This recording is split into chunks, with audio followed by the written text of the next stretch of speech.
Ruth Talon, 29 years of age. Reason for admission? Ruth's father wishes that his daughter be removed from New Orleans nightlife for the foreseeable future. He fears that her overly free spirit is tarnishing the family's reputation. Sounds simple enough. Personal history? Ruth comes from considerable wealth. Her family owns several hotels and restaurants. Unlike the rest of the family, her sense of adventure has taken her around the world, including France during the Great War as a photojournalist. The last decade, she has provoked many rumors of being a debauched flapper, bordering on nymphomania. And diagnostic impressions? Despite her father's frivolous reasons for her to be admitted, Ruth does seem to provide an interesting case. She is refreshingly open and doesn't shy away from talking about her life during the war or her continuous celebration after returning to the States. She is admittedly a sexual deviant and feels no remorse. And her treatment plan? Simply staying at Derceto should do wonders for Ruth. If not, at least for her family's reputation. Ruth doesn't need to change, but with therapy I might be able to share with her some sympathy towards her family.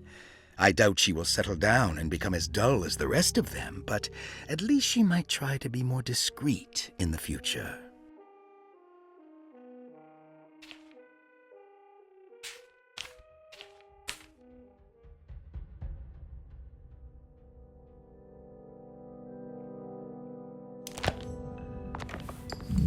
Looks sturdy. Doubt I'll be opening this.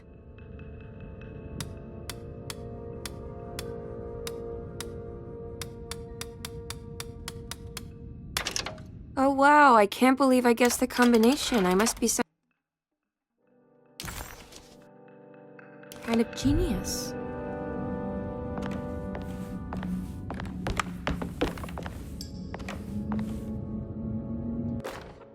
Saw your notice in the boiler room. You should know Mr. Chance won't be coming back. I got no business being in there myself, but you can take a valve from the wine cellar if you want to try to stop the steam pouring out. Be careful.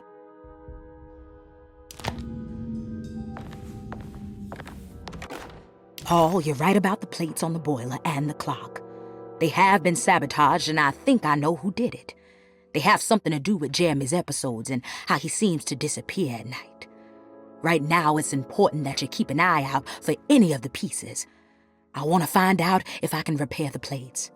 Let me know if you find any of them. Lottie. Tell Lottie to take a look at the well in the kitchen garden.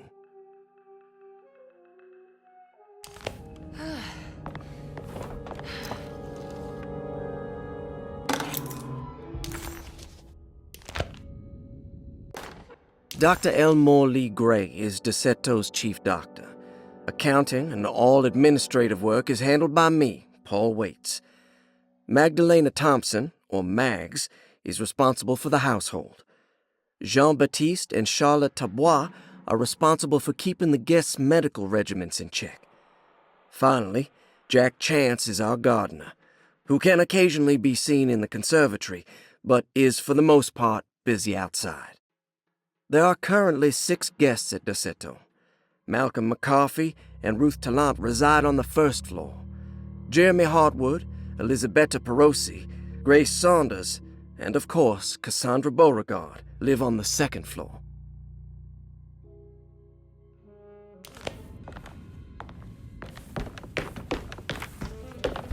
I need the key.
Good evening, Miss Hartwood.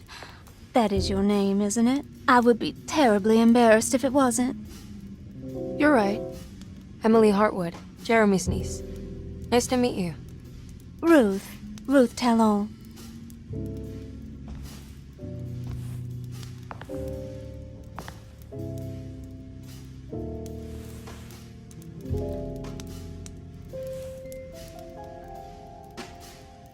Is that Perique you're smoking? How terribly quaint. Maybe so. But I like it. Would you care to share some? That smell is making me feel very nostalgic.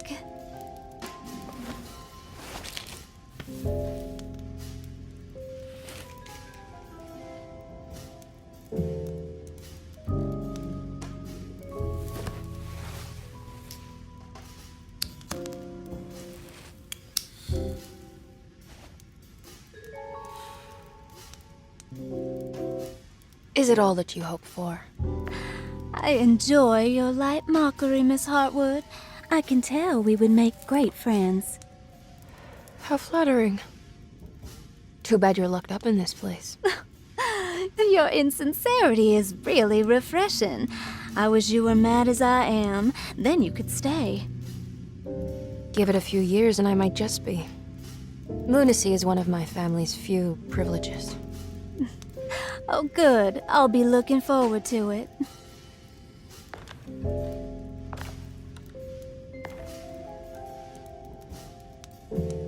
You don't know anything about what happened to Jeremy, do you? Everyone here is really strange, and it's hard to know what to make of anything you hear. Occasionally, it sounds quite exciting, though. Good versus evil and all that. I'm sorry, but I don't think I have anything useful to share. It doesn't matter. Thank you for the much-needed break. Bon voyage.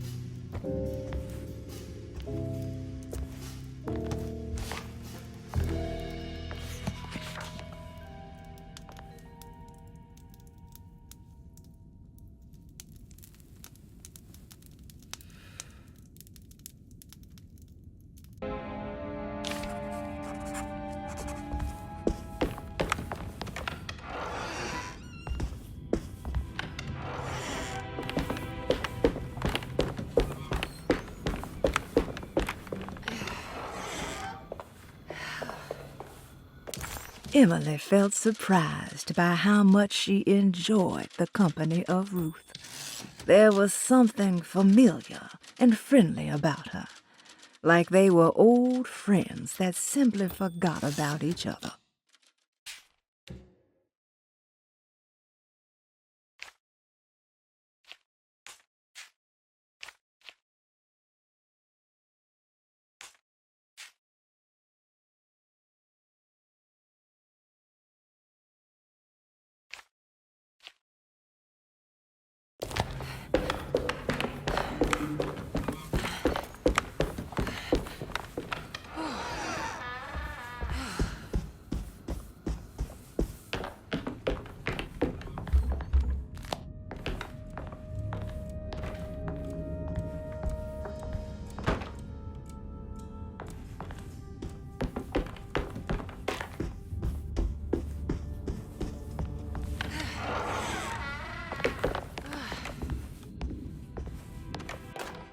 Lost Plantations of Louisiana, Thierry Briclot, 1917.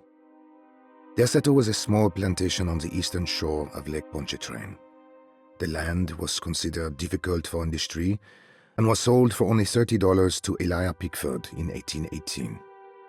Pickford employed hundreds of workers from nearby New Orleans to clear the woods and build a small plantation mansion facing the lake with a striking Greek Revival temple facade. Derceto kept a modest production of Perique tobacco and indigo that persisted up till the Civil War. During the antebellum era, Derceto was the source of many rumors concerning voodoo and witchcraft. People who traveled the lake reported seeing people dance at night in front of bonfires, bleating and wailing. On June 17, 1862, Captain J.W. Norton of the Union Army recounts leading a raiding party from ships anchored in Lake Pontchartrain in order to seize control of Derceto and free the slaves working there. The captain was surprised to find the workers fighting back with unprecedented zeal. Norton's account describes these men and women as enraged with fanaticism. Pickford reportedly tried to placate the raiders, but was shot in the confusion. Captain Norton left the mansion burning and retreated to his ships with his men. Derceto was left in ruins for several decades. The ownership of the land was long disputed and returned to the Ledoux family in 1901. Several police reports were filed during the following years as the Ledoux tried to get rid of a camp of squatters on their land. The police made several visits to remove the trespassers, but the people kept returning. On November 1st, 1907, Inspector Leras of the police charged a deadly attack in order to save several children kidnapped by the squatters. Many were killed, and even more were jailed. The following year, Ledoux rebuilt Derceto, incorporating the surviving stone foundation and adding a magnificent wrought iron conservatory. The farmland had been reclaimed by the surrounding woods, so it was no longer profitable to use as a plantation. Instead, the house was turned into an artist's colony. The Astarte Artist Colony was a successful group of artists, including figures such as painter Heinrich Cassel and poet Nora Keith. The group was also known for their beloved Mardi Gras crew called the Pirates of Pontchartrain.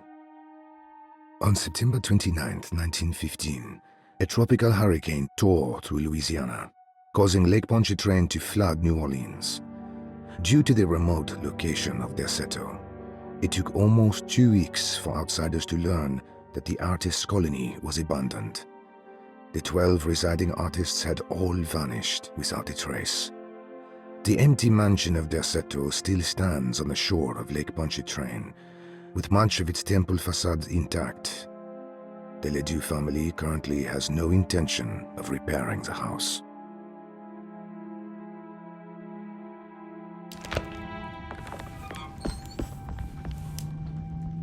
Are you reading anything good? A Brightness from Afar by Lord Boleskine.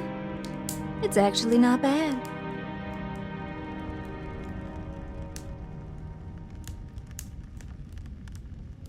You know where Detective Carnby is? Oh, you don't need him. You're doing fine.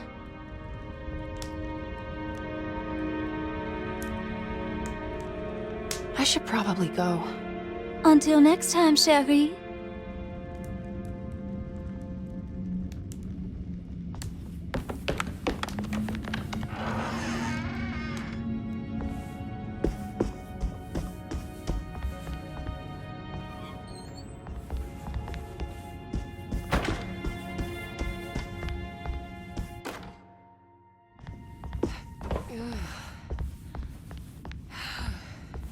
It's wet shut.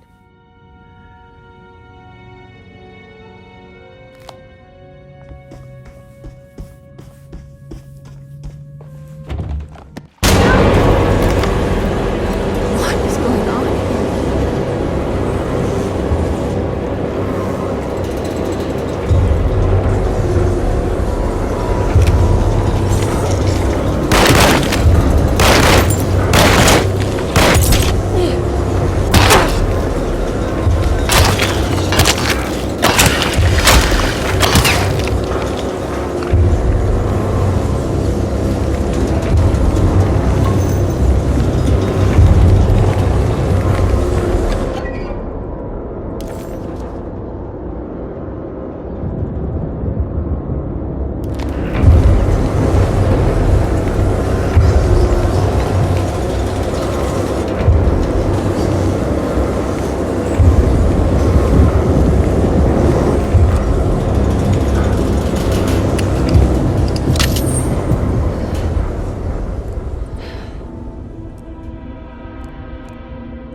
Everything's back to normal.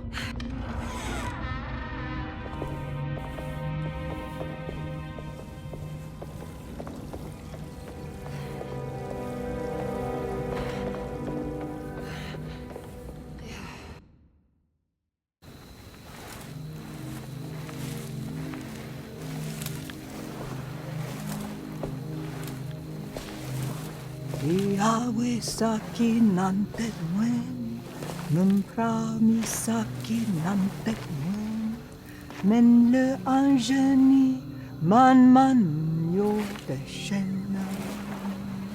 What are you doing sneaking around? You almost scared me to death. I'm sorry. I didn't mean to disturb your ritual. I wouldn't have guessed voodoo was in practice at a place like this. The doctor may be all about science, but I know these roots have power. You know what's going on here? I have a feeling Derceto is cursed. There are several players with stakes in this game. Derceto isn't cursed or blessed. It's a battleground. And it would all be a lot better if you could get your uncle out sooner than later. That's all I'm trying to do. I wish you the best of luck, Miss Harwood. I really mean that. Now, if you'll excuse me, I need to look after my gumbo.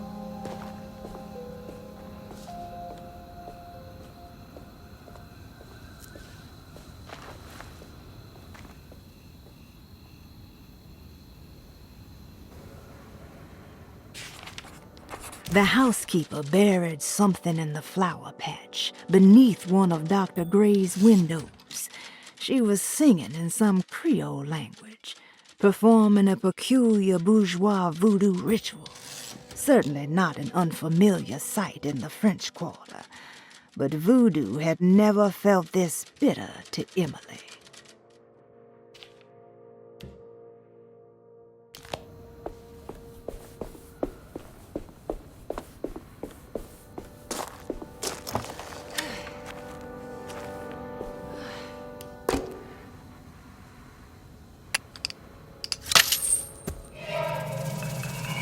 It worked. Now what's this?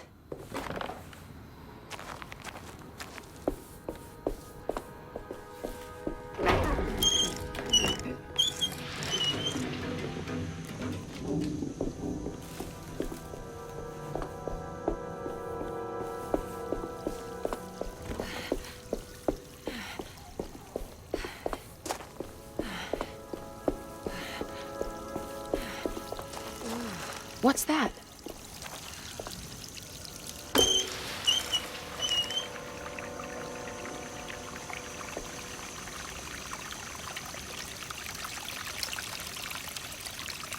There we go.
I need the key. What's that stain? Looks like this looks like the thing that held the talisman in the French Quarter, but it's broken and missing some pieces.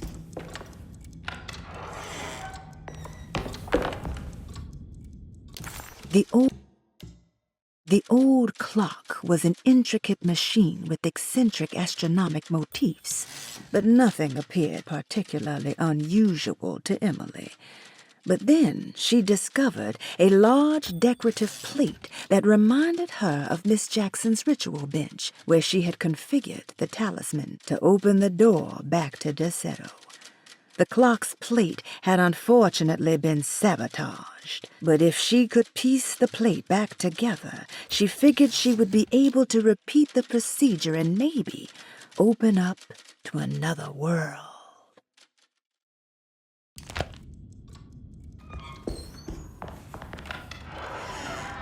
Jeremy's room. All but Emily's here. normal.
What a strange but beautiful room.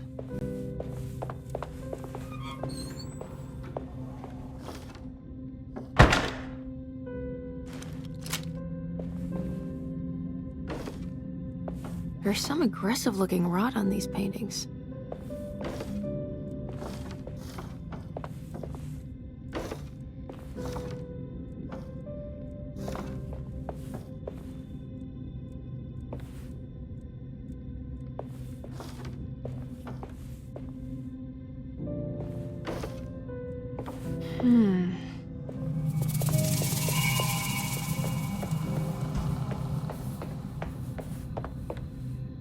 Are these zodiac signs?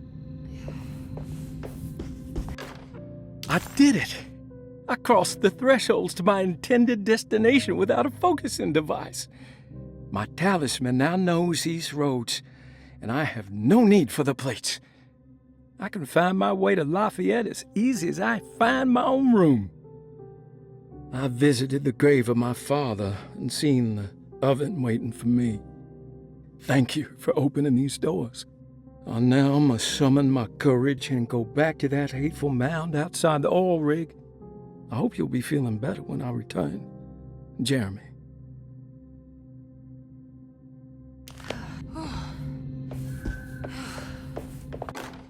Will I need to remember how to get them out again?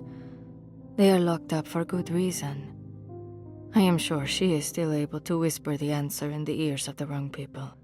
But not for long. I will see her burned soon enough. That black goat will be sacrificed to put an end to it all. Then it will all be over. No more Derceto, and sadly, no Astarte. Those good pirates of Pontchartrain. May you still sail the lake, until you find the shores of Hali.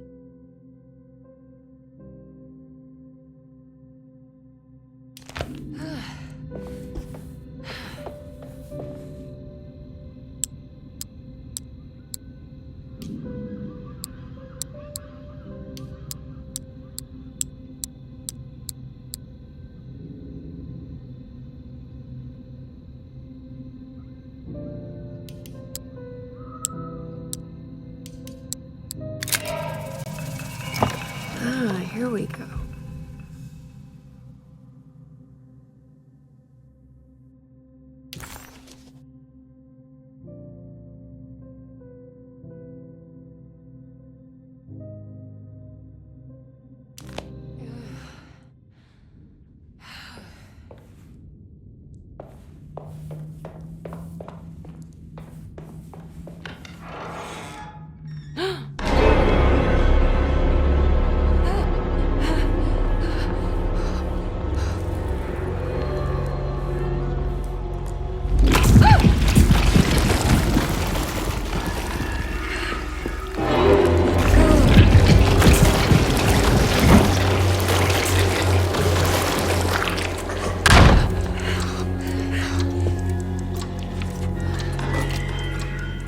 Seen this somewhere.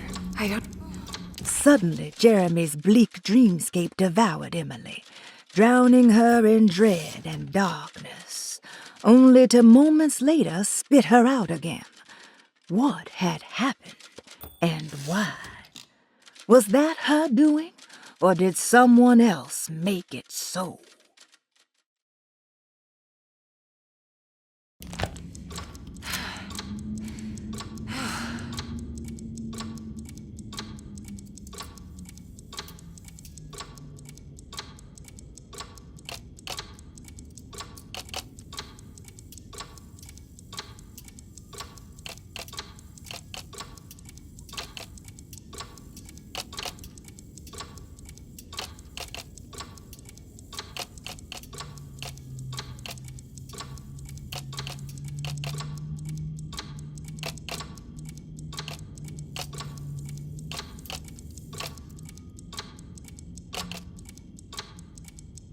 There was something in the commonplace book about this.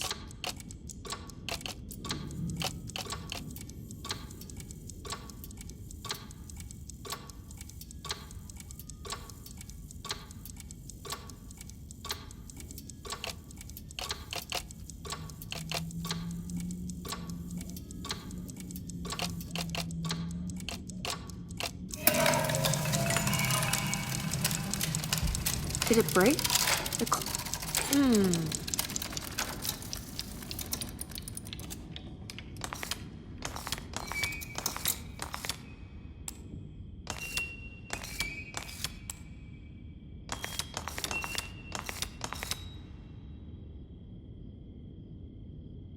It's showing me something. That's just the hallway outside Jeremy's room, isn't it?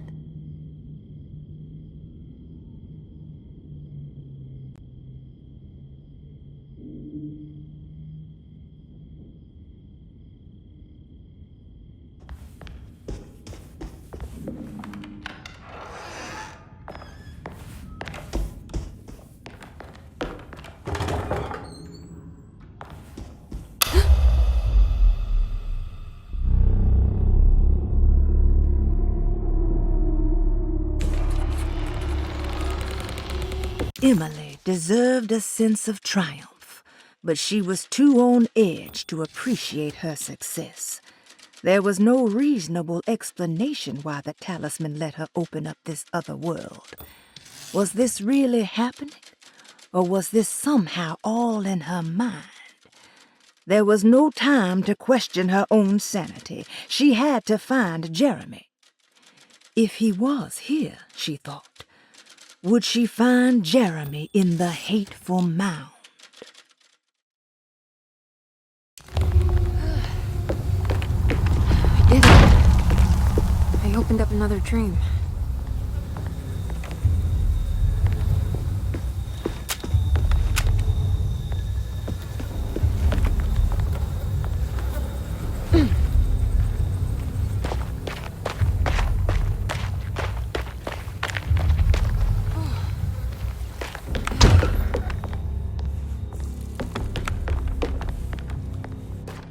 May 1923, Monday.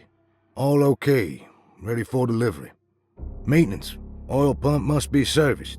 Any tampering causes large spills unless properly forestalled. Tuesday, shipment delayed but delivered. Maintenance, service bridge close to broken. Wednesday, prospectors reluctantly agreed to show the burial mound to Mr. Hotwood, a painter, who read about our finds in the papers. He means to return tomorrow and try to find a way inside. Thursday. Mr. Hotwood's efforts delayed. The workers seemed nervous about his presence. Hotwood promised not to return to the compound. Instead, he has taken up an offer by L'Officier, the riverboat captain, who means to pilot him to the site tomorrow morning. Hopefully that's the end, and work can resume. Maintenance. Bridge from the oil tower to the bayou has collapsed. Sabotage suspected. This is the devil that guides us now.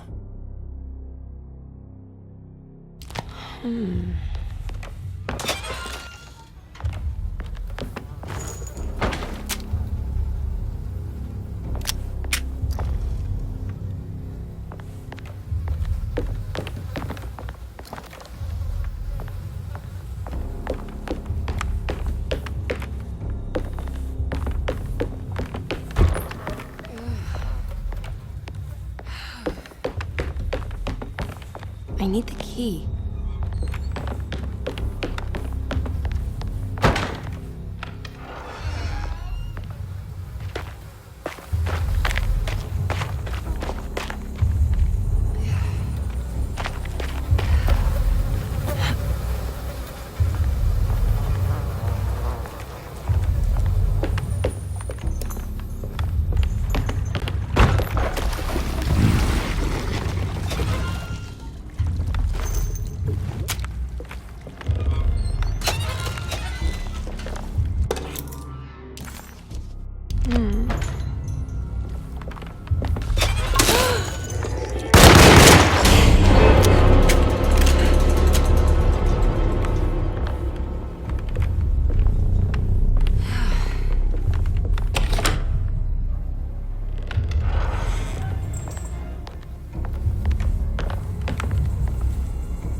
Here we go.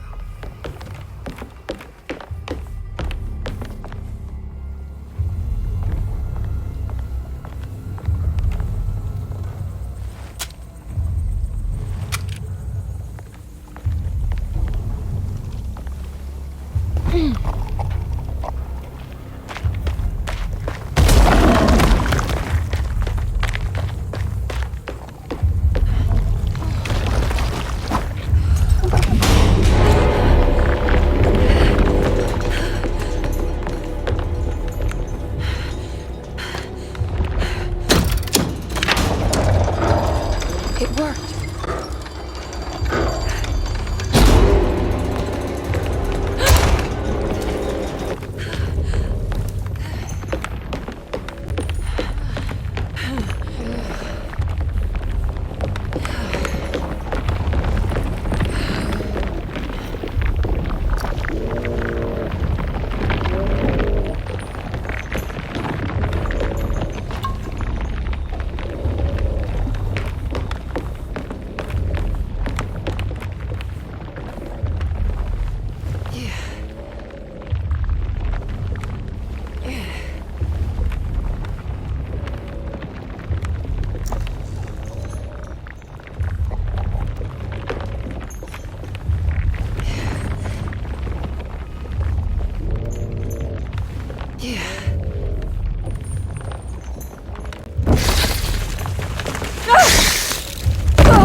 break this. I just need something to hit it with.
Don't look down.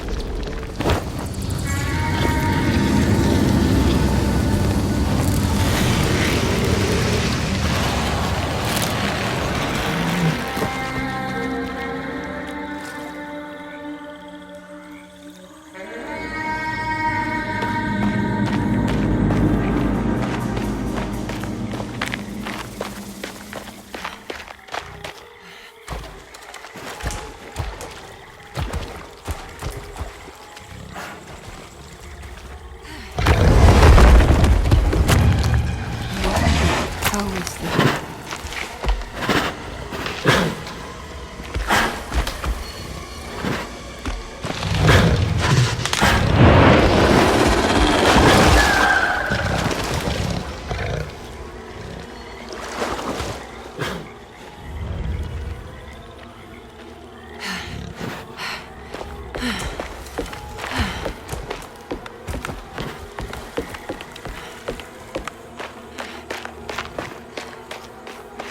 It's the hateful mound Jeremy mentioned in his book.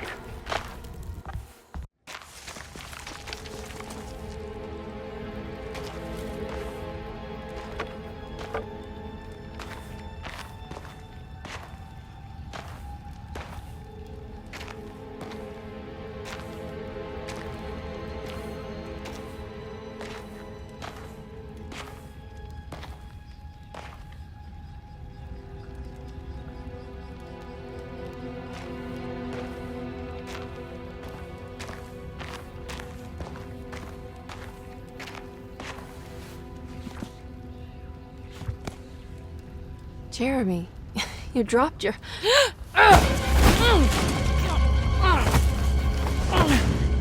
Mrs. Marcus? Get off of me! What are you doing here? Trying to find my uncle. Jeremy is your uncle? Could you please? Thank you. And it's Miss Hartwood.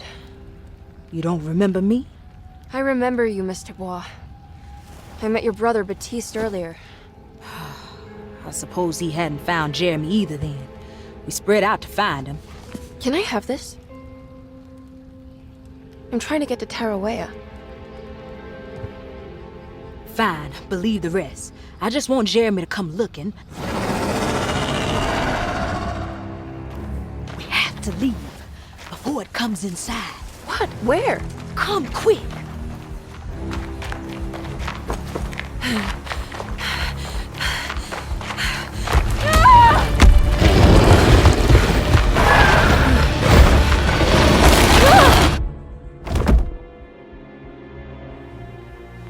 Oh, God damn my soul.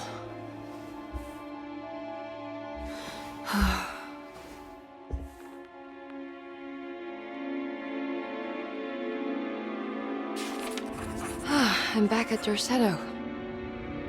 The dream of the grave under the cheniere suddenly vanished, and Emily found herself back at Derceto. Instead of Jeremy, she found Lottie, who, just like her brother Baptiste, reminded her of John, who died so bravely in the war. She pushed her painful memories out of her mind and returned to her investigation. She still needed to figure out what to do with the boiler.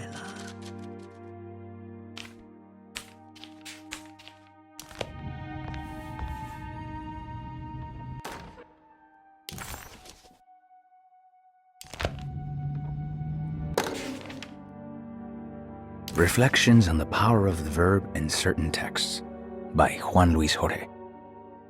To act is in itself divine. Even the slightest movement of our hand is evidence of our soul in motion. Yet our free will is so easily overwhelmed by the dullness of everyday life.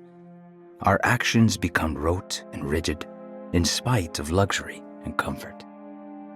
True divinity is found in the choice of leaving the stage where we all perform. People who discover this freedom unexpectedly will be struck by the terror of this revelation and become paralyzed, or worse, turn to suicide. However, if you are able to weather that storm, you will discover that there is a divine path beyond that fear. There is a chance to dismount your destiny and make something new. Something that hasn't been planned for or predestined. There is difficulty in explaining this type of acting as it transcends our everyday choices. This isn't some banal decision choosing one career over the other, or even who I should marry. Leaving the stage, no matter how, isn't a matter of course correction. It's a rejection of the story that the creator is telling.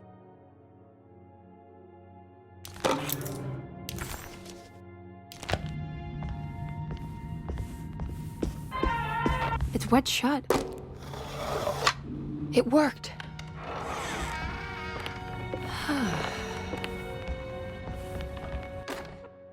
The Barlow lens. Instructions.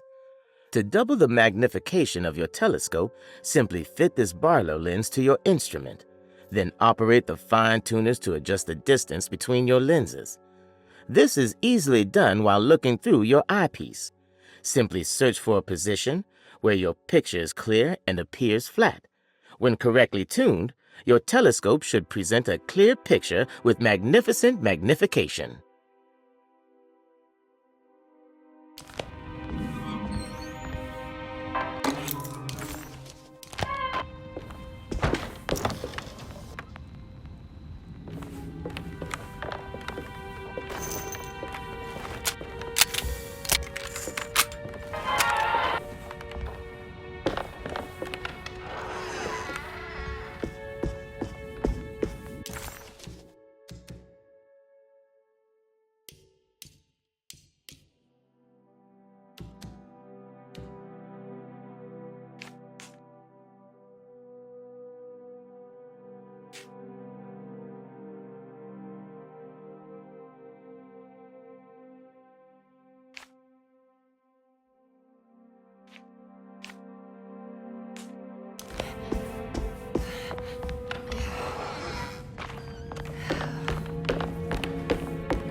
It's wedged shut.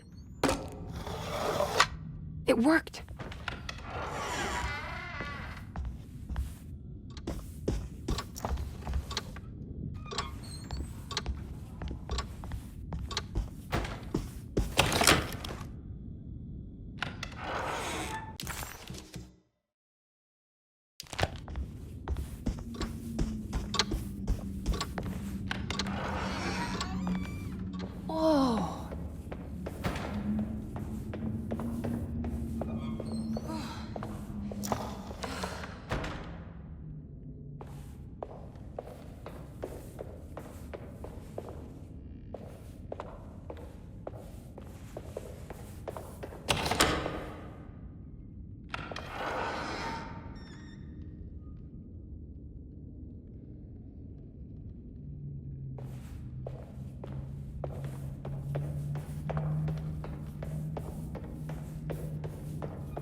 I need the key.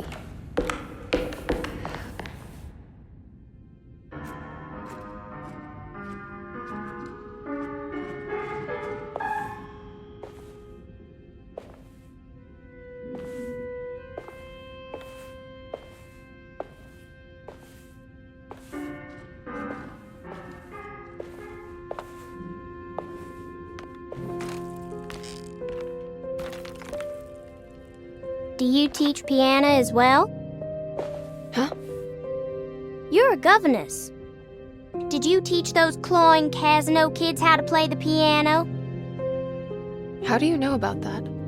Just because grown-ups don't notice children doesn't mean we don't notice you.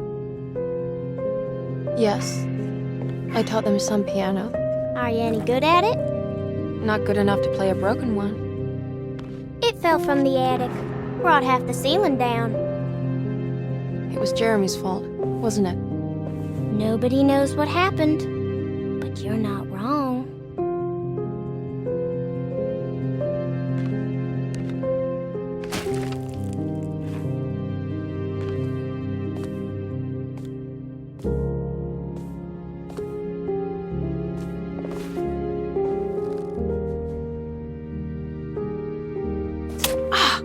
What are you doing?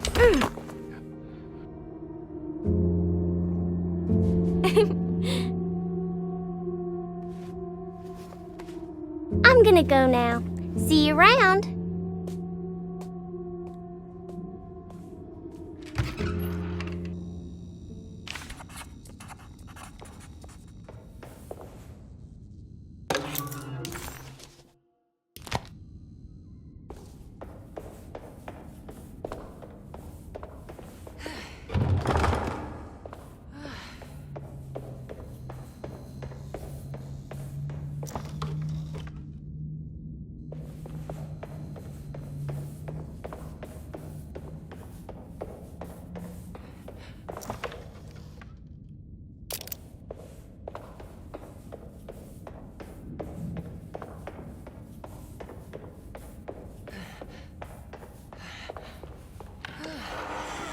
Ugh. There's more of that unsettling rot.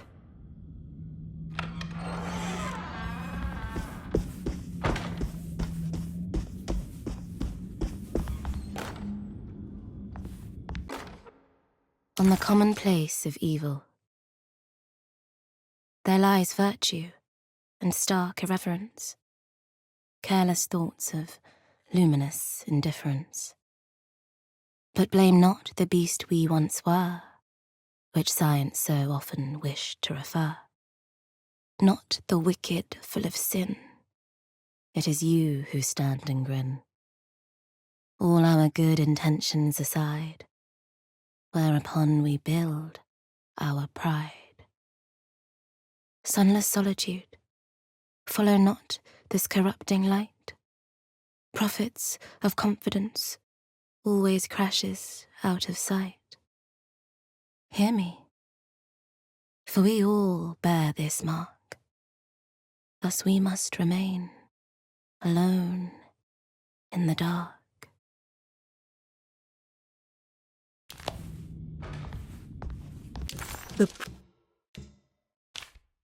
The prick of the syringe hadn't hurt as much as the humiliation of being played by that child. Emily just couldn't make any sense of her behavior. Grace seemed amused, but not mocking. Was this just her being playful? As her feelings subsided, a second thought appeared. She wouldn't have injected her with something, would she?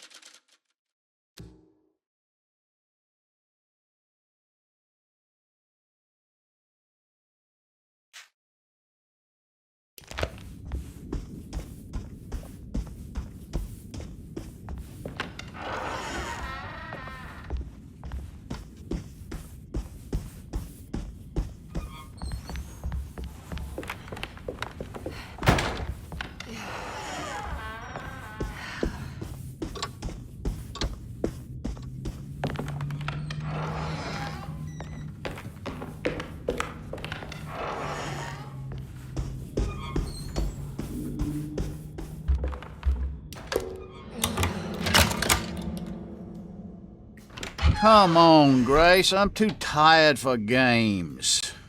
I'll even let you play with my jackknife. Oh, good evening. You haven't seen a little girl by any chance, have you? I don't think so. You would have known if you did. The only kid crazy enough to be in this place. She's not in her room then? That would be a first. Always running around causing trouble.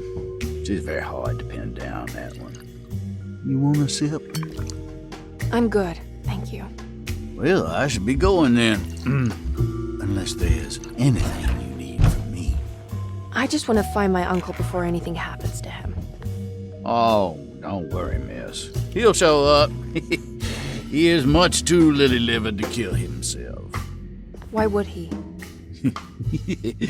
It's his greatest ambition, didn't you know? Take care now.